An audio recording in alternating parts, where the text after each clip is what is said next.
Alrighty, guys, welcome back to Clutch Attitude MMA. Today, I got to give you my rant for the UFC White House card, man. I got to get this off my chest because I'm genuinely tired of the fake outrage around this White House card, really. And before anybody twists my words, let me say this clearly. I'm not here to tell you who to vote for. I'm not here to do a political campaign video. I'm here as an MMA fan. I'm here as somebody who loves the fights, loves big moments, loves when the sports breaks through the mainstream, and loves when the UFC does something that nobody else in sports has the guts to even try. And yeah, you're going to say, well, why do it in the White House lawn? That's a public area. So what happened? The second the UFC is about to do something historic, here come the haters. Here comes the same people who ignore MMA all year long, don't know the difference between a jab and a calf kick, couldn't name 3 fighters on the card without Googling it, but suddenly they're experts on the topic. They're experts on combat sports. Suddenly they care about the grass. Suddenly they're experts on the integrity of combat sports. Suddenly they care about permits, about lawsuits, about the Lincoln Memorial. Suddenly everybody's considered a scholar, an environmental expert, an MMA historian. Come on, man. Where was all this energy when the sport was fighting to be legal?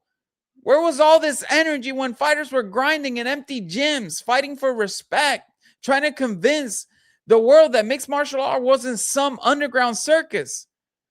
Now the UFC gets to go to the White House. The actual fucking White House, man. And instead of people saying, wow, this sport has come a long way, they're praying for the downfall. That's what bothers me. You don't have to like Trump. You don't have to like Dana White. You don't have to like the UFC. But don't sit here and pretend this isn't historic. Don't pretend here that if the same exact, I'm going to say it, if it was another president, if it was somebody that you like, half the critics wouldn't even been calling it a fail. That's the fake part about all this stuff, man. Because let's be honest, a lot of people are not mad because there's an octagon on the lawn. They're mad because who is standing next to the octagon? That's the truth nobody wants to say. They keep saying, this is not about politics. Really? Why does every conversation turn into Trump, Dana, masculinity, birthday party, Roman gladiators, corruption, private gain, spectacle, and all this drama? For what? Bro, it's a fight card. It's not the end of civilization. It's not the fall of Rome. It's not the dragon landing on the South Lawn. It's a UFC event. Fighters are going to be trained. Fighters are going to come out. They're going to draw a whole audience on Paramount Plus. And yes, it is at the White House. That is the point. That's why it freaking matters, man. This is the same sport that people used to call human cockfighting. This is the same sport that politicians tried to bury. This is the same sport that had to fight state by state, I guess, for years. Commission by commission, network by network, just to be respected. And now, decades later, the Octagon is built outside the most famous house in America. That should be a moment where even if you hate politics, you respect the rise. You do. But no, the haters can't do that. They see MMA win and they panic because it's not boxing. They see UFC win and they start lawyering up. They see Dana White pull off something insane and they go, no. We have to stop this. We have to stop this. Don't mess around with the Lincoln Memorial. And now there's a lawsuit. A last-minute lawsuit. No, not 2 or 3 months, not a year when this shit was announced. Last minute. The lawsuit is basically saying this was not properly authorized, that the event is private and commercial, that it skipped environmental review, that the construction needs congressional approval, and that this whole thing is being dressed up as America's 250th celebration when it's really a Trump birthday party. Fine. Let the court settle it. Let the court look at it. That's how the system really works here in America. But as an MMA fan, I'm allowed to call out the timing. I'm allowed to call out the energy. I'm allowed to say this looked like people trying to choke out the event before the first bell even starts or even rings or yeah. And what's crazy is the people filing this thing and the people cheering on for it to go on, they don't need to know. They don't, they don't need to know what, they don't even know what a freaking card looks like, what the UFC means to us, the MMA fans. They just want the chaos. They need chaos. They just need headlines. They just need doubt. They just need the narrative become, maybe the event won't even happen. That's the game. That's the name of the game. They want fighters distracted. They want fans confused. They want the UFC defending itself instead of promoting the card. They want the story to be the lawsuit. Not Ilia Topuria versus Justin Gaethje. Not Alex Pereira versus Cyril Gane. Not Alex Pereira trying to become the only fighter in MMA history to be champion in 3 different divisions. Not the fact that this might be the most unique sporting event of all time. They want the drama to beat the fights. And that's why I'm angry. Because I'm for the fights, man. Not for the drama. I don't need every UFC event to be politically identified as right or left. I don't need every punch to come with a think piece. I don't need some writer who doesn't even watch fight nights telling me what MMA symbolizes for America. You know what MMA symbolizes to me? Discipline, sacrifice, violence with rules, chaos with structure, 2 people walking into a cage with no excuses. You trained or you didn't. You prepared or you didn't. You wanted it or you didn't. And maybe that's why some people hate it, because MMA is too real. I see all these fighters, man, explaining these things with so much passion, so much enthusiasm.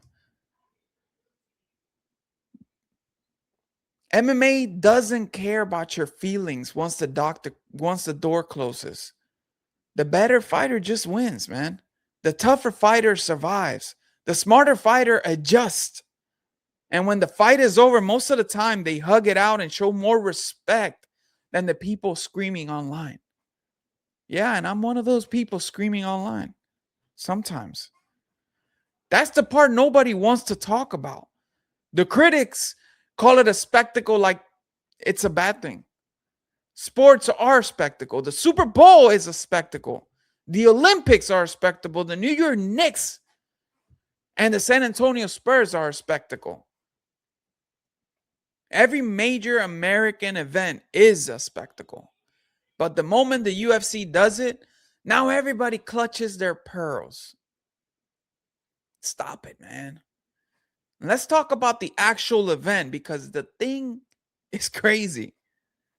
The plan is UFC Freedom 250, June 14, 2026, on the White House South Lawn. You got the Octagon setup, the big, whatever they call it, the what is it? The claw. You got fans watching nearby at the ellipse, and this whole thing is supposed to be tied into America's 250th anniversary celebration. That's not normal. That's not an Apex card. That's not another cookie cutter arena show. This is a one-of-one. And the card itself has real fights. Ilia Topuria versus Justin Gaethje is not some fake celebrity boxing nonsense. That is violence. That is elite. That is one of the most dangerous matchups you can make. Topuria is undefeated, sharp, explosive, and he talks like a man who already knows what's going to happen. Gaethje is chaos, pressure, leg kicks, heart, and violence. If you don't like that fight, you don't like MMA. Then you got Alex Pereira versus Cyril Gane. Alex Pereira trying to make heavyweight history at the White House. Are we serious? That's movie stuff, man. That's not normal co-main. That's legacy fight with national monumentary energy behind it, man. And yet the haters want the main story to be permits. Fucking permits. Imagine telling a casual fan, hey, one of the most historic UFC cards ever is happening this weekend. And the response is, yeah, but did they do the environmental review on the lawn? Did they check if the grass is greener than... Now, let me be fair for a second. Are there legitimate legal questions? Maybe. I'm not a lawyer. I'm not going to sit here and pretend I know every rule about federal parklands, the South Lawn, the Lincoln Memorial, the White House, all this. If a judge says that it's, that there's something wrong with it, then there is. But let's leave it up to the law. What I'm calling out is a celebration of failure. There's a difference between saying, let's make sure this was done legally, and I hope this whole thing falls apart because I hate the people that are involved. And a lot of this feels like the second one. It does. You can hear it in their tone. You can read it in the headlines. You can feel it in the way people are almost excited at the idea of this event getting stopped. They're not worried about the law. They're rooting for the failure, for the cancellation. That's fucking weak. If you don't like the event, don't watch it. If you think it's too political, don't support it. If you think that Dana and Trump are too close, just say that. But don't act like MMA fans should be ashamed that the sport is being showcased on one of the biggest stages imaginable. I refuse to be ashamed of that as an MMA fan. And the funniest part is, this lawsuit and the outrage might actually make the event bigger. That's what these people don't understand. Every time they try to bury something, they make everybody more curious. Every time they say this can't happen, more people say, wait, what's happening? Every headline about stopping the UFC card is free promotion to the UFC. So congratulations. You might just turn this from a historic fight into the must-see television. They're going to tune in to see the walkouts. They're going to tune in to see the White House shots. They're going to tune in to see if the weather gets crazy, if it rains, if the mosquitoes are biting on the fighters. They're going to tune in to see if Pereira can do something insane again. What about if Topuria beats Gaethje in the first round, just like he called it? Or what about if Gaethje head kicks KO Topuria? They're all going to see it now. Because that's what this is now. So, hey, I'm calling enough is enough. Let the fighters fight. And let the White House card happen. Subscribe, like, and comment who you guys have at the White House card. I'm going to be doing a 24-hour watch party. So if you tune in, there might be giveaways. There might be things that, So let's do that. Take care. Take it away.